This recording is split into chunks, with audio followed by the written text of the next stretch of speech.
大家好，又係我 Athena。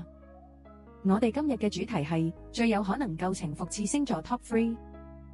第一名巨蟹座，第二名金牛座，第三名雙魚座。第一名巨蟹座，舊情復熾指數97分。巨蟹拍拖嘅時候會好用心咁去經營感情，亦都好容易沉醉喺回憶裏面。分手之後表面睇落好冷靜，但心入面成日都會諗翻以前啲片段。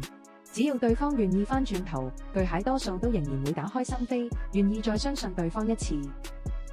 第二名金牛座，舊情復熾指數94分。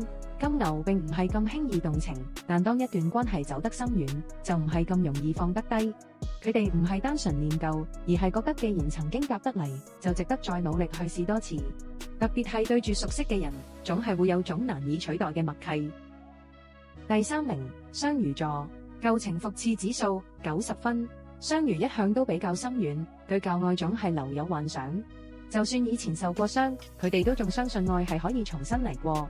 只要對方傳嚟少少信號，佢哋個腦就好易翻晒去回憶入面，願意再走翻入去呢段關係。唔知你又有冇試過舊情復熾呢？快啲留言話俾我知啦！